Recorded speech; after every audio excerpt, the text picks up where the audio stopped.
Demi-finale retour très très attendue contre le Real, ce sera mercredi soir. Tu parlais d'un Pep Guardiola qui se Mmh. sentait bien en ce moment. J'ai bien aimé sa réaction après la victoire à Everton. Guardiola qui a dit qu'il se sentait dans un rêve qui devenait réalité. Il a dit: je sais qu'on n'a pas encore les trophées, mais le simple fait de se battre pour ces 3 titres, d'être la seule équipe européenne encore en lice pour tout gagner, Oui, eh bien, c'était un véritable rêve. Je crois que c'est le mot, il n'y a pas besoin d'en dire plus. City vit dans un rêve, ou en tout cas peut transformer cette fin de saison en véritable rêve. absolument, parce que il deviendrait, s'il faisait ce triplé mythique, donc FA Cup, championnat, Ligue des Champions, il deviendrait le second club anglais de l'histoire, en l'occurrence, à faire ce triplé. Après, bien évidemment, le Manchester United de 1998-99, mais il le ferait d'une manière complètement différente du United de Ferguson. Le United de Ferguson, ça a tenu à deux remplaçants qui marquent dans le temps additionnel, Sheringham et Solskjaer. La finale de la FA Cup, ça s'est joué à presque rien. Enfin, excusez-moi, la FA Cup, ça s'était joué à pratiquement rien face à l'Arsenal d'Arsène Wenger. On peut continuer comme ça longtemps. Euh, Par contre, là, pour Manchester City, si jamais ils allaient au bout en ayant dominé de l'instant A à l'instant Z. C'est tout simplement impressionnant. Au niveau du jeu, c'est très impressionnant également. Et du coup, oui, on le sent plus relâché, plus sûr de lui-même. Ça serait également, bon, ce serait pas la première fois qu'il ferait le triplé, puisqu'il l'a déjà fait avec le FC Barcelone, hein, ne Oui. l'oublions pas. Il ne l'a pas fait avec le Bayern, mais ce serait d'une certaine manière, je crois qu'il clouerait le bec à beaucoup de critiques, puisqu'il paraît-il, il a des critiques.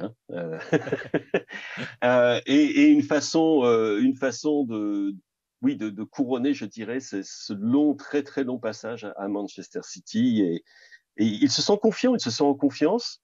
Il se pose peut-être moins de questions, ce qui se traduit d'ailleurs par le fait que il a maintenant, je crois, une idée assez précise de l'équipe qu'il entend mettre sur le terrain. Il ne se prend pas la tête à imaginer des problèmes qui n'existent pas nécessairement.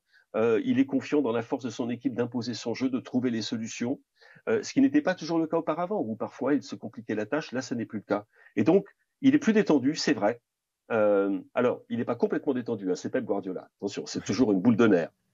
Mais en effet, il sent il est tout près de réaliser quelque chose de totalement unique. Il a déjà fait un triplé, mais dans ce triplé avec Manchester City, mais dans ce triplé, il manquait la pièce principale, le diamant dans le diadème, à savoir la Ligue des Champions. Là, si jamais ça passe contre le Real Madrid, mais c'est un gros si. Ouais, c'est un gros obstacle qui attend quand même Manchester City et on l'a très bien vu au match aller parce qu'il y a une petite partie des certitudes de Manchester City qui n'ont pas semblé aussi claires, aussi flagrantes dans ce match aller. Je ne sais pas si tu es d'accord avec moi, Philippe. Totalement. Quel est un petit peu l'état d'esprit avant ce match retour? Euh, je crois que c'est bien une personne qui est consciente du fait que le Real Madrid a posé des problèmes à Manchester City qu'aucune autre équipe n'a posé cette saison, c'est Pep Guardiola. Euh, Très honnêtement, je crois que ce qu'on a vu le Real Madrid offrir particulièrement en seconde période avant le but égalisateur de Kevin De Bruyne, qui est arrivé quand on s'y attendait le moins, c'est la première fois que j'ai vu ce Manchester City en réelle difficulté. Et pas en réelle difficulté parce qu'ils étaient face à un adversaire qui balançait de longs ballons face à des avançants de 2 mètres. Non, dans le jeu même, dans l'autre jeu, en milieu de terrain par exemple, ils étaient dominés. Ils trouvaient pas véritablement de réponse à ce que faisait Camavinga, à ce que faisait Vinicius, à ce que faisait Rodrigo. Euh, Même, bien que Karim Benzema n'ait pas été au top du top ce soir-là, aux déviations de Karim Benzema qui permettaient de mettre comment dire, ses coéquipiers dans les espaces. Et ça, il l'a senti.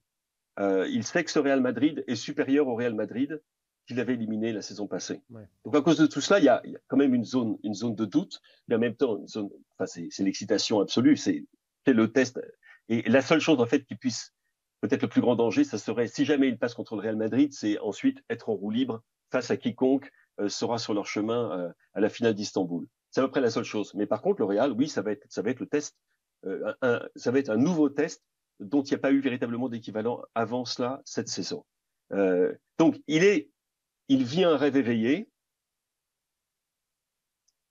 Enfin, quand je dis éveillé, il vit un rêve. Je ne sais pas comment il se réveillera. Voilà, c'est comme ça qu'on peut le dire.